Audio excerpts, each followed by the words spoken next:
Boa tarde para todos vocês. Que Jesus, nosso amado Mestre, possa nos abençoar agora e sempre.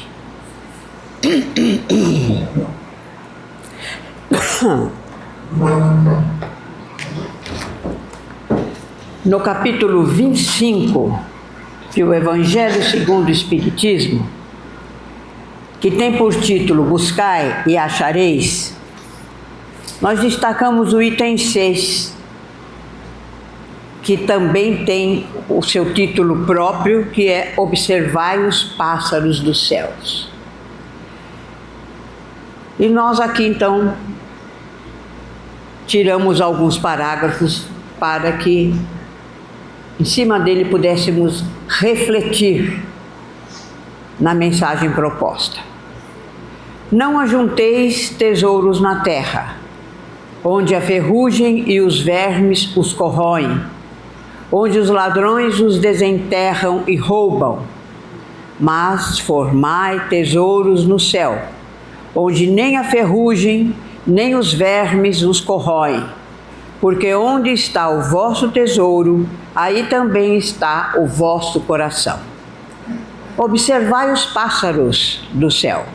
Eles não semeiam e não colhem, e não amontoam nada nos celeiros, mas vosso Pai Celestial os alimenta. Não sois, pois, muito mais do que eles? E quem é, dentre vós, aquele que pode, com todos os seus cuidados, aumentar a sua estatura à altura de um côvado? Por que também vos inquietais pela roupa? Observai como crescem os lírios dos campos. Eles não trabalham e não fiam. E, entretanto, eu vos declaro que Salomão, mesmo em toda a sua glória, jamais se vestiu como um deles. Se, pois, Deus tem o cuidado de vestir dessa maneira a erva dos campos, que hoje existe e que amanhã será lançada no fogo, quanto mais cuidado terá em vos vestir, ó homens de pouca fé. A comparação com os pássaros do céu e os lírios do campo acontecem justamente para nos despertar para os altos e baixos dos voos que realizamos em busca da nossa evolução. Assim, também, como ficamos presos ao lodo da matéria quando a ela nos entregamos cegamente, sem vontade ou coragem de brotarmos como os lírios. Ainda que pudéssemos olhar essas duas figuras poéticas, elas nos convidam para uma realidade de excessos que cometemos em nossas passagens terrenas, quanto ao aproveitamento de cada uma, que deveríamos, na verdade, realizar em busca de nosso verdadeiro progresso, espíritos imortais que somos. Nós já sabemos que a nossa evolução vai se fazendo desde que, criados por Deus, fomos simples e ignorantes. Isso não chega a ser uma novidade para nós espíritas, não é? Sabemos que fomos criados simples e ignorantes. Mas desde esta criação, nós vamos vencendo etapas, na medida do aproveitamento que fazemos de todos os recursos que Deus nos dispõe, a todos, indistintamente. E já vencemos a etapa do primitivismo, quando então éramos só instintos, puro instintos. E como conseguimos vencer essa etapa? Que nós muitas vezes nem nos lembramos. Foram os primeiros passos dentro deste processo evolutivo que precisamos realizar, mas que ainda não dispunhamos de vontade, de livre-arbítrio, de emoções, de sentimentos, não. Éramos puro instintos. E tudo resolvíamos instintivamente. porque tudo sentíamos instintivamente. Então, fome, sede, moradia, relacionamentos, tudo era de uma forma muito bruta, muito grosseira, porque era esse estágio primário nosso no processo evolutivo que precisamos realizar. E vencemos essa etapa. E como conseguimos? Aproveitando cada vez mais e melhor dos ingredientes novos que Deus acrescentava durante nossa caminhada, nos impelindo assim para novas faixas nessa longa estrada evolutiva. E onde nós estamos, se não já numa segunda etapa? Vislumbrando uma terceira, que é a de regeneração. Mas ainda estamos na segunda etapa de provas e expiações, onde temos novas oportunidades de esgotar os resquícios dos instintos que ainda trazemos nas lutas do dia a dia, que nos pede um aproveitamento melhor do tempo e das oportunidades. Porque vejam bem, embora tenhamos vencido a etapa do primitivismo, onde éramos só instinto, nós não esgotamos esta fase em nós. Nós ainda trazemos dentro de nós a violência, a agressividade que registrávamos quando só instinto, porque nada acaba assim brutamente ou abruptamente. Estávamos lá naquela primeira fase, né, de um mundo primitivo, e fomos vencendo, mas ainda trazemos resquícios. E temos dúvida disso? Desse instinto que nos leva, na verdade, a agirmos e reagirmos com agressividade contra nós mesmos e o nosso próximo? Não temos dúvida. O mundo ainda, da maneira mais explícita, demonstra que nós ainda não conseguimos erradicar esta violência que trazemos em nós. Está aí. Mas só que a gente acha que é alguma coisa que acontece muito distante de nós. Aonde nós detectamos essa violência que nos chama atenção? Quando os homens ainda, em pleno século XXI, nós estamos no final do ano de 2025, ainda se degladiam, ainda se matam, em nome de Deus, como eram as guerras santas. Quanto que nós mudamos? Quanto que nós vencemos em nosso íntimo, nessa caminhada evolutiva que precisamos realizar? Essa a gente encontra no próprio Evangelho, essa besta que ainda mora dentro de nós, ao reagirmos com tanta violência e justificarmos, não é? Guerras em que um determinado povo acha que tem direito de matar o outro e que Deus está com ele. Que Deus é esse, meus irmãos? Que inspira um povo a matar o outro, e o outro então vai revidar. Afinal, ele não tem sangue de barata, não é? Ele vai querer defender a casa dele, não é assim que se pensa? Então o que ele faz? Mata também. E Deus também está com ele. Nós ainda não nos libertamos dessa imagem antropomórfica que nós fazemos de Deus, quando achamos que ele tem os mesmos sentimentos, capaz de realizar as mesmas ações e reações que nós, com toda a nossa inferioridade. Então Deus é bravo, Deus se vinga, Deus justifica tragédias, Deus justifica assassinatos, Deus justifica um povo dizimando o outro, Deus justifica tanta coisa que o homem faz única e exclusivamente por conta do seu orgulho, do seu egoísmo. que se transformam em violência cada vez que ele se sente ferido, humilhado nesse orgulho que ele tem, que ele demonstra com tanto orgulho. Se tem uma coisa que a gente demonstra com orgulho, é o próprio orgulho. Então o mundo está aí, desse jeito, justamente porque nós ainda não prestamos atenção que temos resquícios de violência dentro de nós e precisamos vencer. Então não adianta a gente querer ficar julgando, ficar querendo tomar partido, querendo ficar justificando o que acontece ali, acolá, em todos aqueles fatos que pelo vulto que tomam, nos chamam a atenção. Porque lá é consequência. O início não está lá. Ninguém começa matando o outro pura e simplesmente. Está exatamente no caminho que a gente toma desde que aqui retornamos. E nós vamos ver como a gente não presta muita atenção neste caminho que a gente toma quando a gente retorna. Então a gente precisa vencer em nós vícios, defeitos, imperfeições de toda ordem e que ainda determinam o nosso grau evolutivo.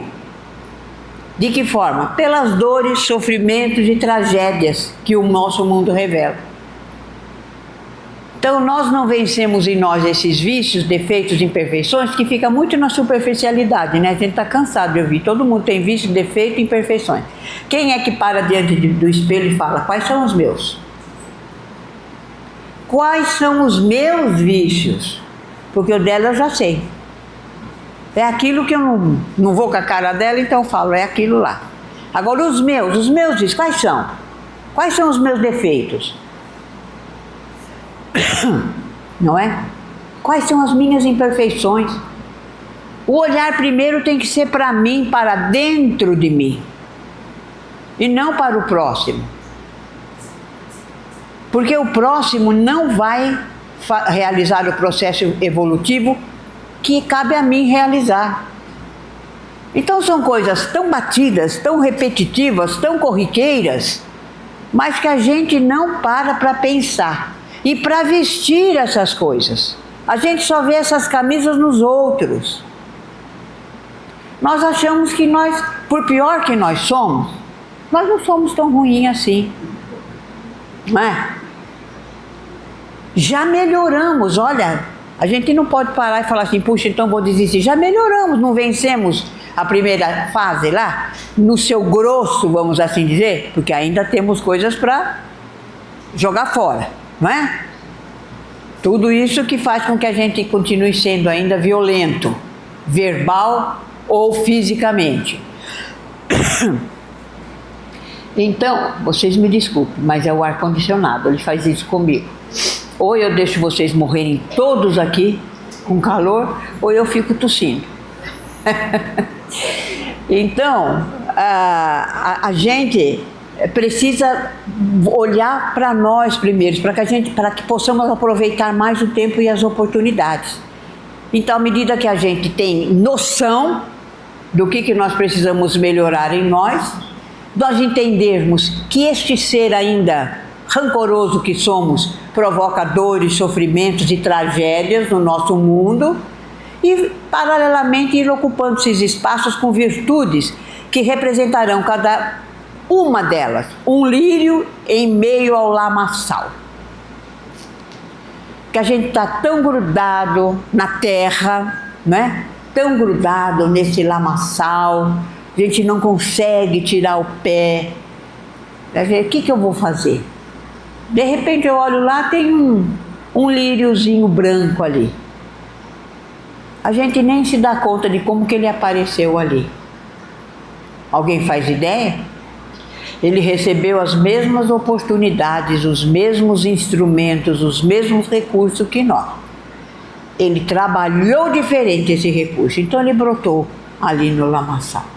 Quando nós entendermos isso, este lamaçal em que nós ficamos presos de vícios, defeitos, imperfeições, dores, sofrimentos, se transformará num campo cheio de lírios brancos. não se verá mais o lamaçal. Não é? E nós então estaremos, inclusive, entre os pássaros que já conseguiram alçar maiores alturas. Por quê? Porque tudo isso deixou de impedir os nossos voos, o nosso voo mais alto. Essas duas comparações são divinas, né? São maravilhosas, são simples para que a gente... É a simplicidade de uma flor e de uma ave que nós ainda não conseguimos atingir. Então, o grande desafio, meus irmãos, é justamente entendermos como esse progresso se fará a partir do ponto evolutivo em que cada um nos encontramos hoje. Aonde eu encontro, qual é, como é que está, né, a minha evolução hoje? Com os conhecimentos que eu tenho, com as buscas que faço, com o entendimento que procuro ter, aonde está a minha evolução hoje? Porque a equação é a mesma. A asa da inteligência, que é o intelecto, a razão, e a asa dos sentimentos, da emoção e do amor. Alguém tem alguma dúvida que a asa da inteligência está muito maior que a asa do amor? Não. É por isso que nós estamos aqui no chão, no lamaçal. É por isso. Ninguém tem dúvida disso. Agora, nós precisamos ter ciência e consciência para poder sair dessa situação. Então, desenvolver cada uma das famosas asas que a gente já ouviu também muitas vezes, exige um esforço diferente e próprio.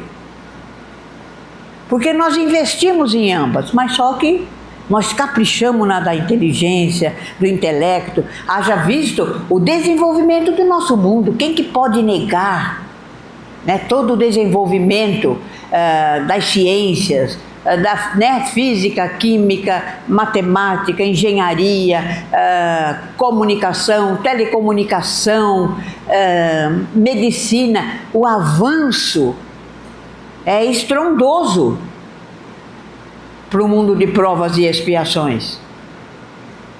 Mas por quê? Porque nós não temos medo de investir. Todo mundo quer investir nessa asa, porque achando que ela será suficiente para levantar voo. E não vai ser. Ela tem o peso dela, mas enquanto a outra asa não alcançar a mesma altura, não levanta voo. E basta as duas alcançarem a mesma altura para que a gente alce o voo que está determinado por nós, por Deus, a cada um de nós? Não. Não é o suficiente. Porque, na verdade, o equilíbrio para que a gente alce voos será dado pelo corpo da ave, aquele que está ali no meio, que vai sustentar as duas asinhas. Quem souber o que é, vai ganhar um pirulito. Este corpo, não vou judiar de vocês, este corpo, na verdade, é a moral cristã, a moral do Cristo, ou seja, a nossa evolução intelectual e moral deverá ser feita sobre o alicerce da moral cristã. E isso a grande maioria de nós não fazemos. Então nós temos que evoluir no intelecto e nos sentimentos, no amor, mas à luz dos ensinamentos de Jesus, à luz da moral do Cristo. Aí sim, nós estaremos lá. É impossível? Não. Não é impossível. Deus não nos daria, né, nenhuma tarefa em que não pudéssemos realizar. Então, essa dificuldade é porque o nosso peso e medida está mais para as conquistas e realizações no campo da matéria do que no outro campo. A gente tem dificuldade de evoluir nesses dois sem nos apoiarmos na moral cristã. Então nós precisamos despertar, acreditar que nós podemos. Onde o começo da mudança? Estará em cada um de nós, partindo do nosso entendimento dessa necessidade, seguido de mudanças fundamentais em como aproveitaremos o tempo de cada reencarnação para sairmos do lodo, para que assim a gente possa voar mais alto. Então agora, onde está o começo? Nos grandes nomes, nos grandes vultos, seja lá de que área for? Não. O começo está em cada um de nós.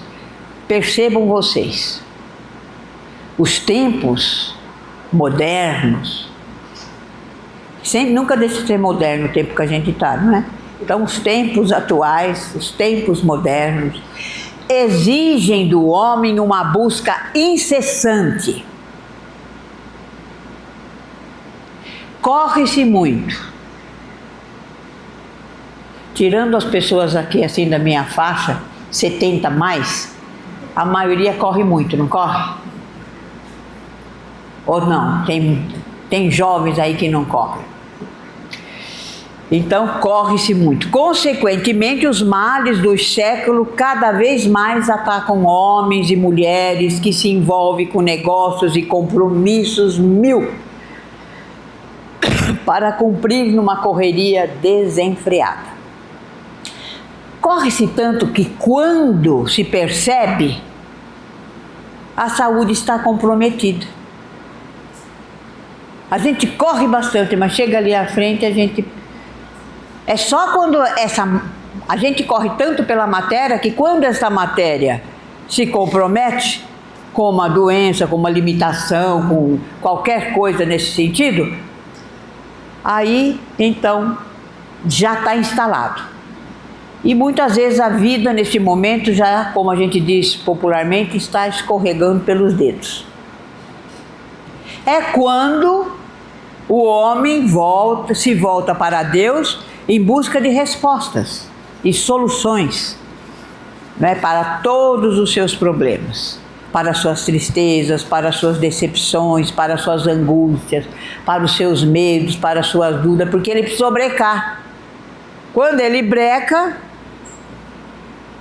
é outra oportunidade que Deus dá para que ele se autoanalise, para que ele pense. Olha como Deus é bom, sempre para nós, em todas as consequências. Aí ele para e fala: puxa vida, não é justo. O que Deus está fazendo comigo não é justo. Fiz tanto por mim, pela minha família, pela minha cidade, e agora me encontro nessa situação. É quando então ele vai falar assim: puxa vida, né? Estudei tanto, para me manter atualizado com tudo que eu preciso para estar sempre no topo do mercado de trabalho. Trabalhei muito para adquirir e manter um nível social que me destacasse no meio, né? E eu pudesse ser sempre reconhecido. Corri tanto para dar conta disso tudo que eu não vi o tempo passar e agora estou nessa situação. E que situação é essa? Essa correria, a gente pode traçar fazer uma imagem assim. Nós estamos num veículo, neste veículo maravilhoso que Deus nos deu, e estamos numa estrada a alta velocidade. Muito alta, e não enxergamos paisagem, não enxergamos flores, não enxergamos, se for à noite não enxergamos estrelas, não enxergamos nada. O que a gente quer é chegar lá onde a gente determinou. Lá vai ter uma situação que vai me agradar e satisfazer todas as minhas necessidades físicas, materiais, necessárias e muito além das que são necessárias. E eu continuo. Se precisar correr um pouco mais, eu corro um pouco mais e sigo em frente. De repente, então, vem essa oportunidade. Aparece um pneu na nossa frente, não é? Aparece um buraco, aparece qualquer coisa E se a gente tiver um pouquinho esperto, a gente sai pelo acostamento, né? E vai parar o carro. Parar, pensar e ter uma chance de voltar para a estrada. Não é assim? Agora, se eu estou enceguecido pelo objetivo único que eu coloquei lá na frente, eu vou em frente, de repente aparece uma curva e nela eu fico. Aí a oportunidade continuará, continuaremos tendo, mas de outra forma. Né? Então, essa velocidade na busca das coisas que só justificam a nossa existência física, nesse espaço curto entre o berço e o túmulo, é um espaço muito pequeno, né? É muito curto. Esse espaço que a gente está, que a gente não está dando o devido valor, não está enxergando. Então o outro nós ignoramos mais ainda.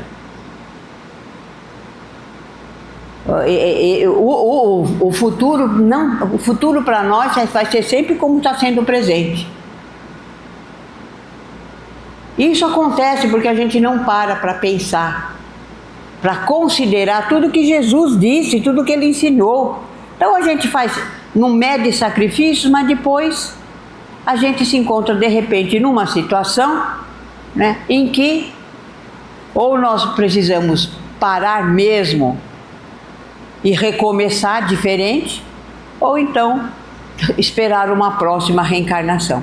E o que é muito comum quando acontece isso? É comum, sabe o que é comum? Quando nós temos essas paradas? Aí que vem o começo daquilo que eu falei para vocês, do que acontece lá fora, né? Porque a gente está sempre falando, todo mundo está lá, né? Aqueles que aparecem mais por uma razão ou por outra, pelo bem ou pelo mal que fazem, a gente já nem acredita muito, né? Até em bem que é feito. Tudo que nos chama atenção é o que é mal para a gente, que é ruim. Então, aonde está o começo para que o nosso mundo mude a forma que ele está até hoje? O começo está na família. O começo está em cada um de nós. Mas nós não sabemos disso? Talvez até saibamos, mas não paramos para pensar na profundidade disso.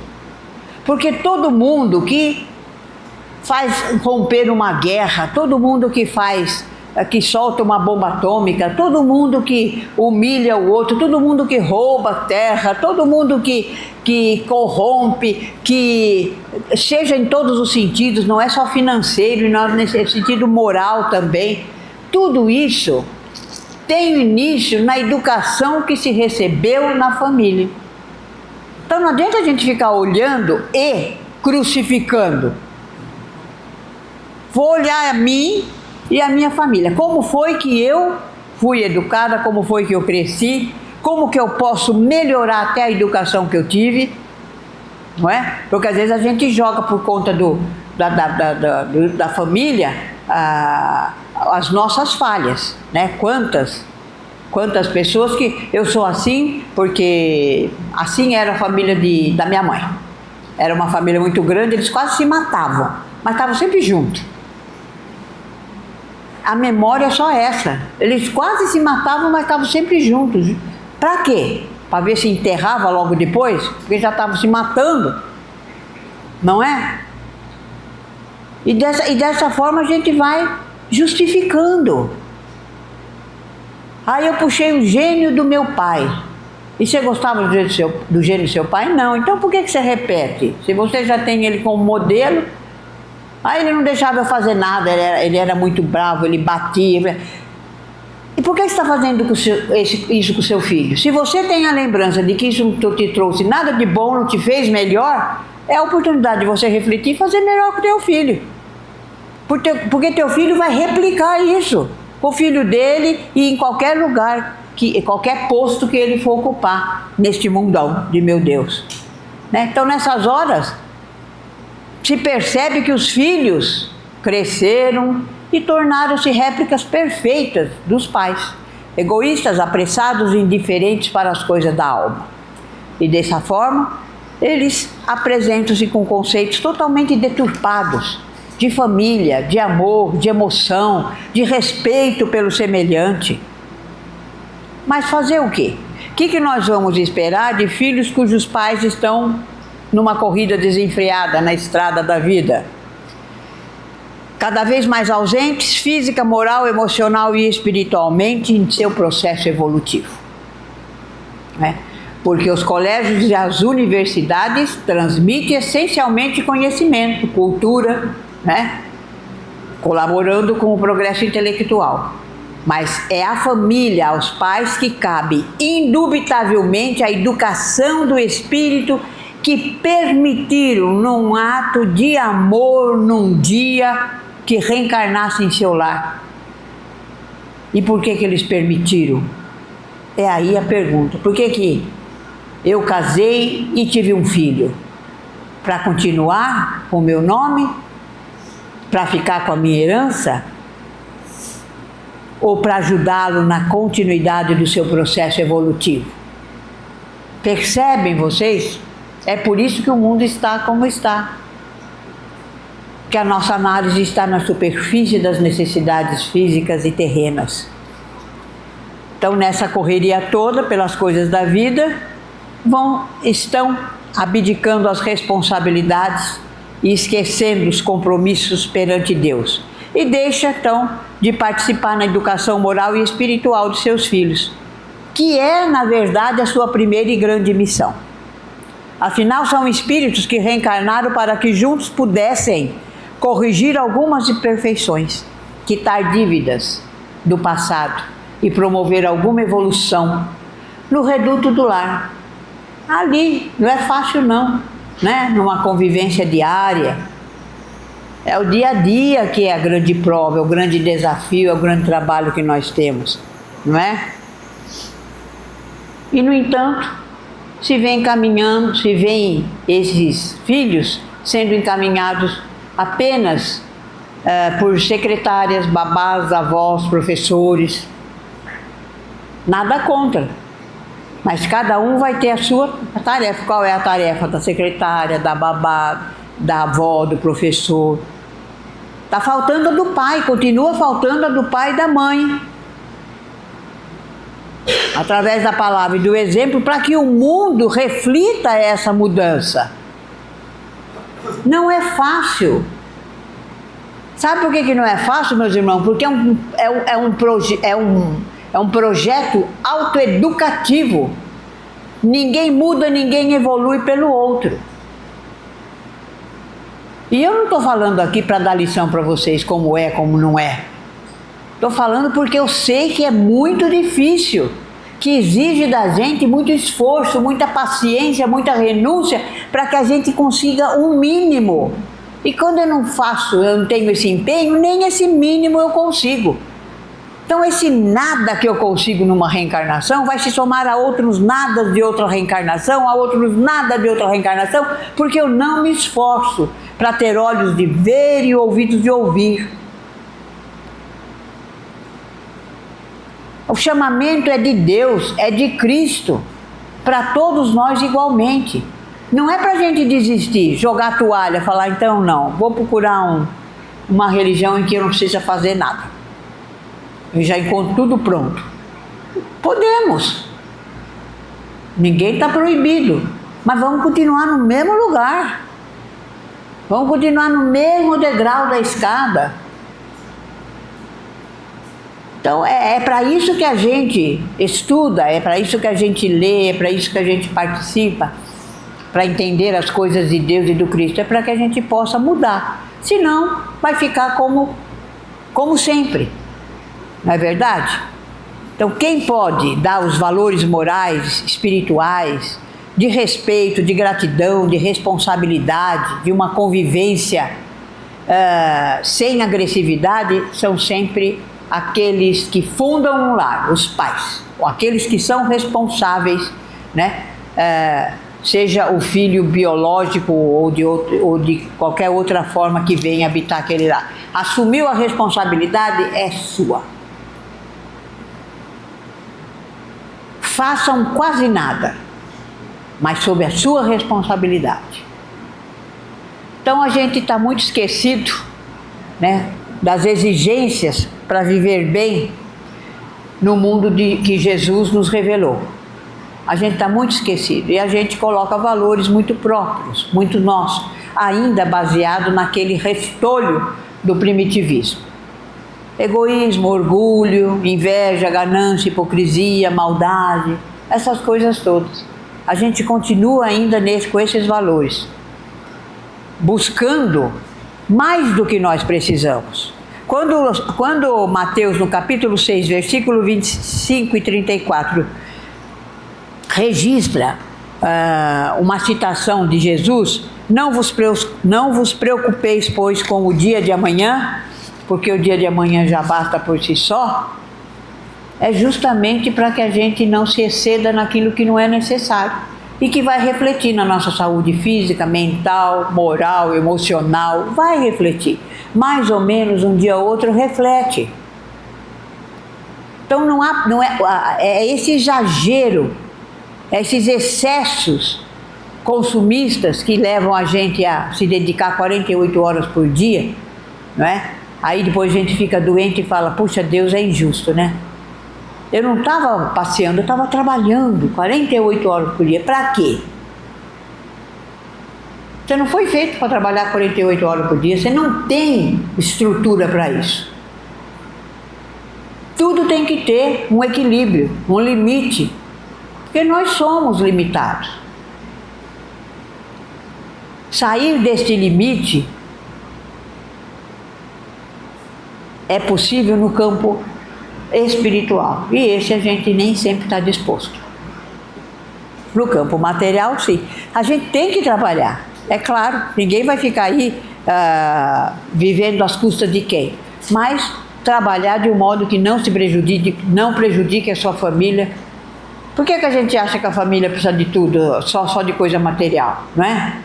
Por que a gente acha? Não, eu preciso dar para o meu filho. Precisa dar tudo aquilo que estiver dentro de um equilíbrio que depois não comprometa você e a sua própria família. Não é? Quanta gente que depois se coloca numas enrascadas da vida aí e acaba tirando a própria vida porque se perdeu no descontrole, na busca das coisas materiais, e deixou o que para a família? Deixou o quê? Então é cometimento, é equilíbrio, é procurar entender os ensinamentos de Jesus, a mensagem dele, para que a gente possa, né, aproveitar o máximo possível e sair deste patamar segundo que nós estamos, de um mundo de provas e expiações, para um mundo de regeneração. Deus não pegou nenhum de nós pela mão e tirou do mundo primitivo e pôs de expiações e provas. É conquista nossa.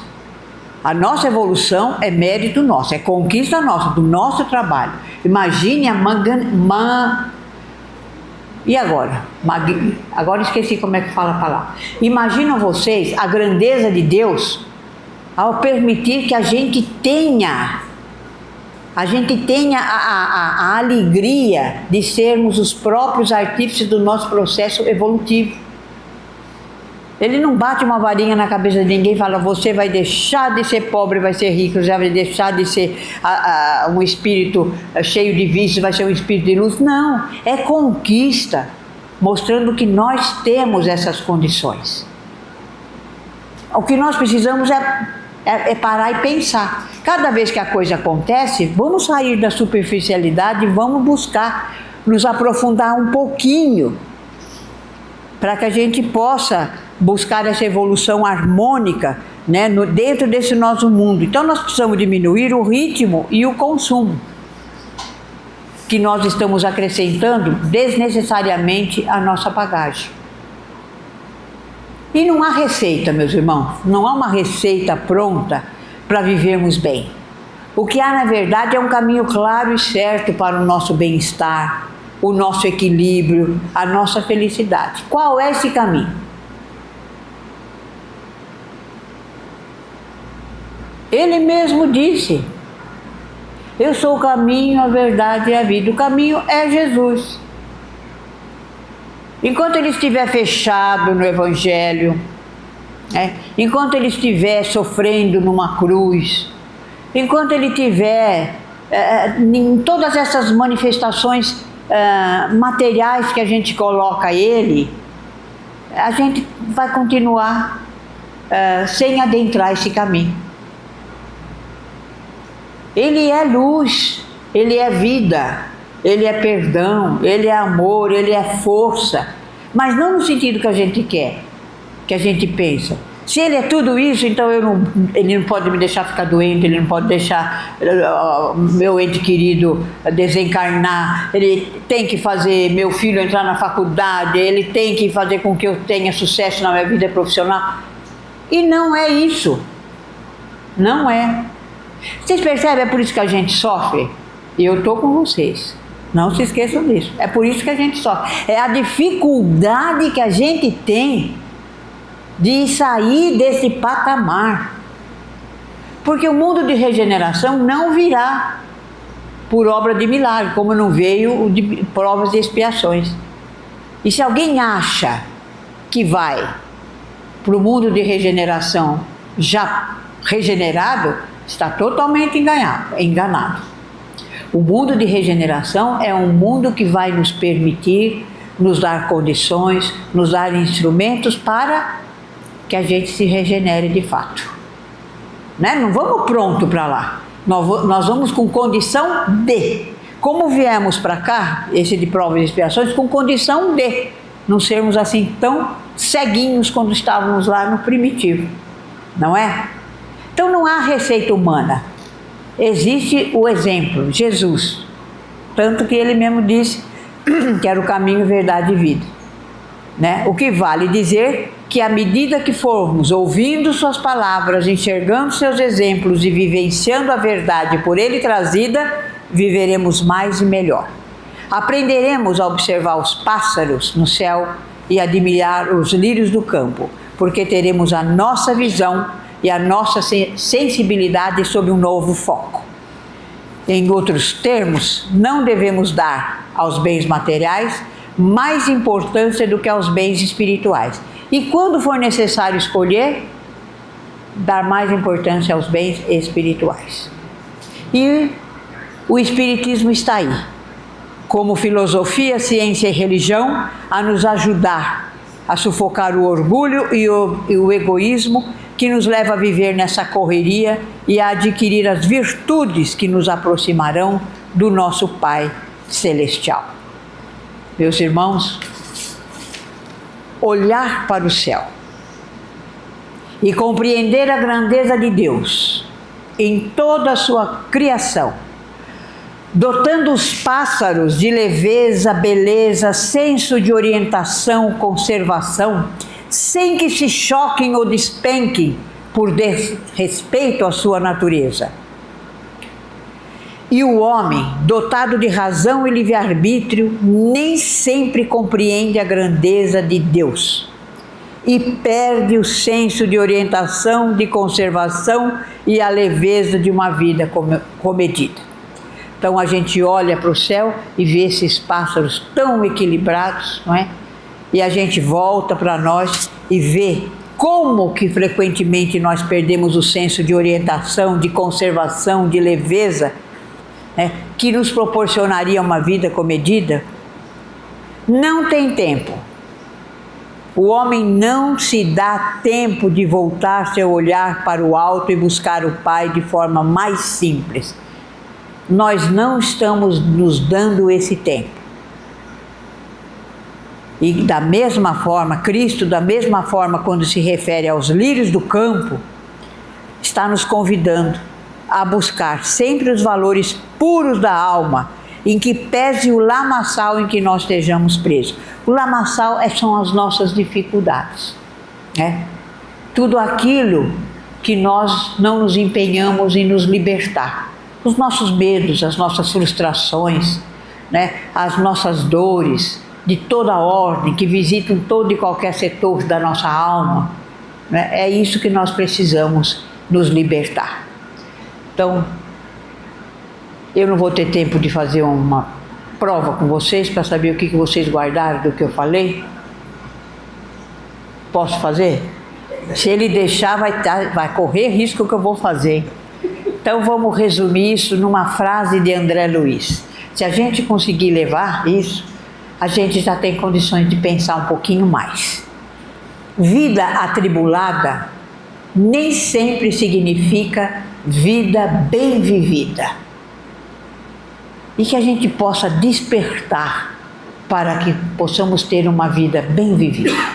Que Deus, na sua infinita misericórdia, nos dê coragem e força para compreender e nos aprofundarmos na mensagem de Jesus, para tirarmos o seu Evangelho das páginas para colocar no nosso dia a dia, nas nossas atitudes, nas nossas ações e reações. Que a gente possa querer ver essa luz, porque por enquanto ela nos enceguece ainda. Mas quando nós estivermos equilibrados, ela vai estar iluminando a todos nós e a este mundo que nós sonhamos tanto que seja um mundo melhor e que ainda não entendemos. Que este mundo melhor nasce na mudança do mundo íntimo de cada um de nós.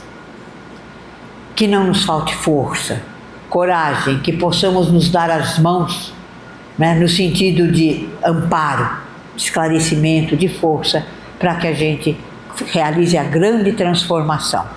O mundo será o que nós fizermos dele.